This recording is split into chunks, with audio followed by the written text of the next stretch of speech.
Bonjour les amis, bienvenue sur la chaîne Motivation en Christ. Laissez-moi vous partager aujourd'hui ce que le pasteur Greg Laurie a dit. Il a dit « Dieu fait des choses extraordinaires à travers des hommes et des femmes ordinaires.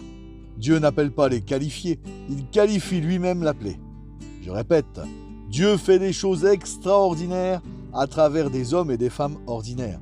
Dieu n'appelle pas les qualifiés, il qualifie lui-même ceux qu'il a appelés. Et ça, on va le voir, ça se vérifie dans plusieurs versets de la parole. Écoutez ce que dit le Proverbe 2 au verset 6. « Car l'Éternel donne la sagesse, de sa bouche sortent la connaissance et l'intelligence. » L'Éternel donne. Vous pourrez lire aussi dans Exode 35, à partir du verset 30, Moïse choisit un homme et il est dit au verset 31, « Il l'a rempli de l'Esprit de Dieu, de sagesse, d'intelligence et de savoir, pour toutes sortes d'ouvrages. » Vous avez vu là encore, c'est l'Éternel qui l'a rempli de son esprit, qui l'a rempli de sagesse, d'intelligence et de savoir pour toutes sortes d'ouvrages. Vous avez vu, ça se vérifie. Il qualifie lui-même celui qu'il appelle ou celle qu'il appelle. Et dans Matthieu 10 au verset 19, Jésus dit à ses apôtres de ne pas s'inquiéter de la manière dont ils auront à parler, ni de ce qu'ils diront, parce que c'est écrit, ce que vous aurez à dire vous sera donné à l'heure même. Car ce n'est pas vous qui parlerez, c'est l'Esprit de votre Père qui parlera en vous. C'est beau ça. Il qualifie lui-même l'appelé. Même les paroles nous seront données. Le Saint-Esprit nous donnera à l'heure même les bonnes paroles au moment pile poil où on en a besoin. Donc on ne s'inquiète même pas des paroles qu'on a à dire. C'est le Saint-Esprit qui nous les donne, pour peu qu'on ait bien sûr une relation avec le Saint-Esprit. Amen. Dans Acte 4, du verset 8 au verset 13, il y a Pierre et puis Jean qui prennent la parole devant les pharisiens, et c'est écrit au verset 13 que les pharisiens ils étaient étonnés, sachant que c'était des hommes sans instruction qui parlaient ainsi. Et c'est marqué qu'ils étaient carrément étonnés. Mais quand Dieu te qualifie, mon frère, ma sœur, quand Dieu te qualifie, eh bien, tout le monde va être étonné, surpris de la sagesse, de l'intelligence, du savoir que Dieu va te donner dans ce qu'il t'a donné à faire. Alléluia. Alors ceux qui me connaissent, vous savez, ceux qui ne me connaissent pas, qui me découvrent, avant d'ouvrir l'église, l'église qui se trouve dans nos maisons, une église de maison, eh bien j'ai eu une vision nocturne. Et dans cette vision nocturne, je voyais clairement l'église de maison. Je voyais des personnes à table en train de prier. Et la parole de l'Éternel se faisait entendre et elle disait « N'en est-il pas ainsi que ma puissance s'accomplit dans la simplicité ?» Ma puissance s'accomplit dans la simplicité. Regardez Gédéon. Qui aurait choisi Gédéon? Est-ce que nous, on aurait choisi Gédéon? On va le lire ensemble. On peut voir dans Juge 6, du verset 14 au verset 16, quand Dieu appelle Gédéon pour délivrer le peuple, Gédéon répond à Dieu « Ah mon Seigneur, avec quoi délivrerai-je Israël? Voici, ma famille est la plus pauvre de Manassé et je suis le plus petit de la maison de mon père. » Sur quoi Dieu lui répond, écoutez bien, « Mais je serai avec toi et tu battras Madian comme un seul homme. » Là, il lui dit, je vais t'équiper, je vais te qualifier. Je serai avec toi et tu battras Madian comme un seul homme. Gédéon, quelque part, n'était pas considéré. Moi, un jour, un chrétien m'a dit « Je ne considère pas ton église de maison, je ne considère pas l'église de maison. » Mais regardez, on peut voir ensemble ce qui est écrit dans 1 Corinthiens, chapitre 1 et au verset 27. 1 Corinthiens, chapitre 1 et au verset 27. « Dieu a choisi les choses folles du monde pour confondre les sages. Dieu a choisi les choses faibles du monde pour confondre les fortes. Et Dieu a choisi les choses viles du monde et celles qu'on méprise, celles qui ne sont point, pour réduire à néant celles qui sont, afin que nulle chair ne se glorifie devant Dieu. » Waouh! Waouh! Les choses viles, les choses qu'on ne considère pas. Alléluia! Dieu a choisi les choses qu'on ne considère pas. Les choses faibles, les choses viles de ce monde afin de confondre les fortes et les sages.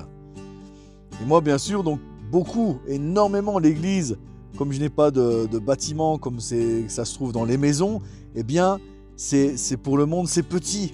Même pour le monde chrétien parfois. Et c'est quelque part méprisé, ce n'est pas considéré. Mais Dieu a choisi les choses qu'on ne considère point.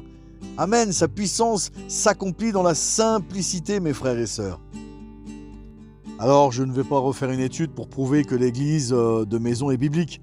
Regardez dans Colossiens 4 au verset 15, ce qui dit Paul. Saluez les frères qui sont à Laodicée et Nympha et l'église qui est dans sa maison. Et il y a plein d'autres passages qui saluent Paul et qui saluent l'église qui est dans leur maison. Vous pouvez vérifier facilement maintenant avec Google. On tape verset église de maison et on voit tout de suite tous les versets qui s'affichent.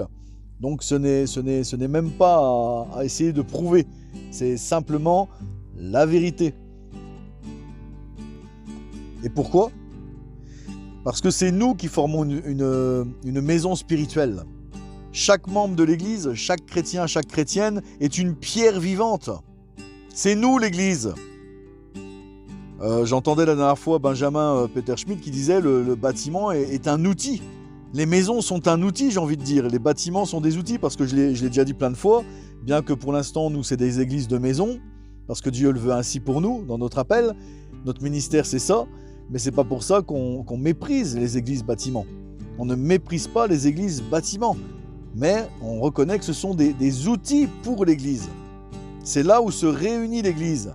Mais si une église de 15 personnes, ils vont se réunir dans la nature, eh bien ça reste l'église. C'est nous l'église, c'est nous les pierres vivantes, c'est nous la maison spirituelle.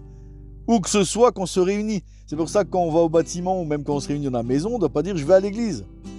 C'est nous l'église. Mes frères et sœurs, on doit vraiment l'imprégner ça.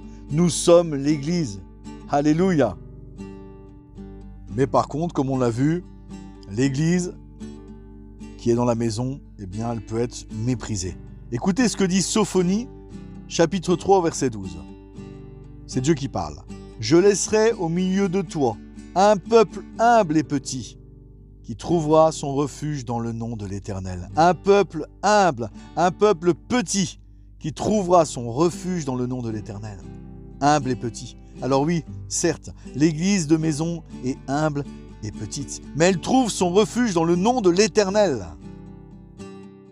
Dieu fait des choses extraordinaires à travers des hommes et des femmes ordinaires et aussi à travers des choses ordinaires. Lui, à travers des choses ordinaires, il fait des choses extraordinaires. Regardez Jésus. Il aurait pu naître dans un grand hôtel en plein milieu de la ville, un hôtel 4 étoiles. Mais où est né Jésus ? Humble et petit. Il est né dans une étable. Et quand il s'est rendu vers son peuple à Jérusalem, il est monté sur un grand cheval blanc. Est-ce qu'il a été en limousine ?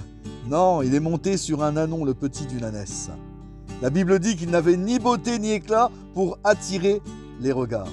Aujourd'hui, je crois qu'aujourd'hui même, certaines églises ne l'auraient pas considéré Jésus, n'auraient pas reconnu Jésus, parce qu'il était humble et petit. C'est bien écrit, Ésaïe 53, il n'avait ni beauté ni éclat pour attirer les regards. Alors oui, c'est vrai, quand on se réunit dans les maisons, il n'y a pas d'estrade, etc. Il n'y a ni beauté ni éclat pour attirer les regards. Mais l'important n'est pas d'avoir cette beauté, cet éclat-là. Ça, c'est les choses du monde. On doit voir la lumière du Christ en chacun de nous. L'Église doit porter de bons fruits.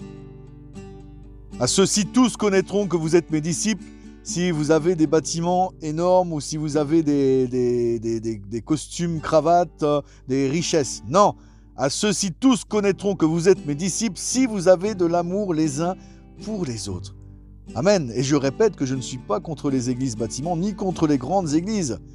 Il y a mon frère Fabrice, le pasteur de Toul, ça vient de Dieu, lui a donné une grande église qui était avant une boîte de nuit. Amen. Elle est passée des ténèbres à la lumière parce que maintenant d'une boîte de nuit c'est passé à un bâtiment pour l'église. Amen. Gloire à Dieu. Et je glorifie le Seigneur pour ça. Et quand j'ai été plusieurs fois rendre visite à mon frère Fabrice dans cette église, eh bien, il y avait cette simplicité. Bien qu'il ait un grand bâtiment, il y avait des gens simples, des gens humbles, des gens remplis d'amour. Et mon ami Fabrice, qui a une grande église, lui considère aussi l'église de maison. Il m'a dit une fois, si on devait même en choisir une et revenir vraiment à l'église primitive, ça serait l'église de maison. Voilà ce qu'est un homme réveillé. Voilà ce qu'est un homme rempli et conduit. de l'Esprit. Amen.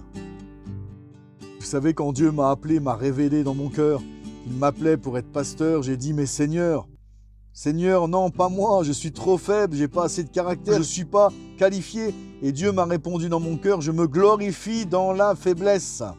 Je me glorifie dans la simplicité, dans l'église qui est dans vos maisons. Je me glorifie dans l'église qui est dans vos maisons. Amen. Quelque temps après avoir ouvert l'église de maison, j'ai été invité dans une assemblée que je n'avais pas revue depuis longtemps. Et un des pasteurs de cette assemblée est venu me voir, il m'a parlé, il m'a dit alors, t'as ouvert une église, etc. Et il m'a dit, qu'est-ce qu'un homme pour te dire ce qui vient de Dieu ou non? Et il m'a encouragé. Il m'a dit, c'est très bien que tu as suivi l'Esprit de Dieu. Et je peux te dire que si quelqu'un te dit, mais non, t'es pas assez qualifié, t'es pas assez ceci, t'es pas assez cela, l'appel ne vient pas de Dieu parce que tu n'es pas assez qualifié, eh bien, c'est faux. Quand tu as une vraie relation avec Dieu, et quand ça ne va bien sûr pas contre la parole, si tu sens un appel, que ça brûle dans ton cœur, eh bien, ça vient de Dieu, même si tu n'es pas qualifié. Et je dirais surtout si tu n'es pas qualifié, parce que Dieu veut se glorifier, c'est marqué, afin que nulle chair ne se glorifie. On donne la gloire à Dieu, humble et petit, et on trouve refuge dans le nom de l'Éternel. C'est lui le Tout-Puissant, c'est lui qui se glorifie dans la faiblesse. C'est pas nous, et justement, même si tu n'es pas qualifié pour ce pourquoi t'appelles Jésus-Christ, mais lui va te qualifier lui-même, lui va se glorifier à ce moment-là. Donc ne laisse pas les hommes te faire passer à côté du plan de Dieu. J'ai entendu des fois des hommes de Dieu me dire, il faut être pragmatique. Mais si George Muller avait été pragmatique, il n'aurait pas ouvert tous ces orphelinats. Si Noé avait été pragmatique, il n'aurait pas construit l'arche. Pragmatique, c'est dans la raison humaine, mais Dieu est bien au-delà de la raison humaine. Dieu est hors de la portée de la raison humaine. Si on parle de raison humaine, j'avais déjà entendu quelque part que Dieu n'est pas raisonnable, parce que les choses spirituelles dépassent la raison humaine, dépassent l'entendement humain. Regardez Moïse avec son bâton qui a été délivré tout le peuple. Est-ce que c'est un raisonnement humain, ça? On lui aurait dit non, t'es fou, n'y va pas. Même Noé avec son arche, on lui aurait dit mais ça va pas, tu peux pas construire cette arche, c'est pas possible.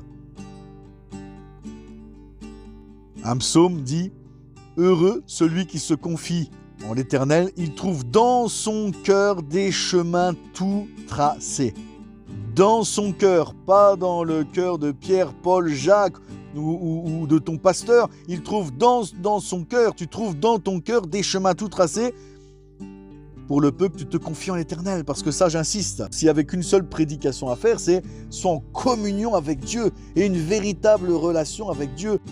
Et là, il va mettre dans ton cœur des chemins tout tracés. Donc pour terminer, pour conclure, je te rappelle cette parole du pasteur Greg Laurie. Dieu fait des choses extraordinaires au travers des hommes et des femmes ordinaires. Dieu n'appelle pas les qualifiés, il qualifie lui-même ceux qu'il a appelés. Dieu te qualifie lui-même. Même si tu te sens petit, même si tu te sens petite, eh bien Dieu, lui, veut faire des choses extraordinaires justement à travers toi, mon frère et ma sœur. Sois béni et je te dis à bientôt.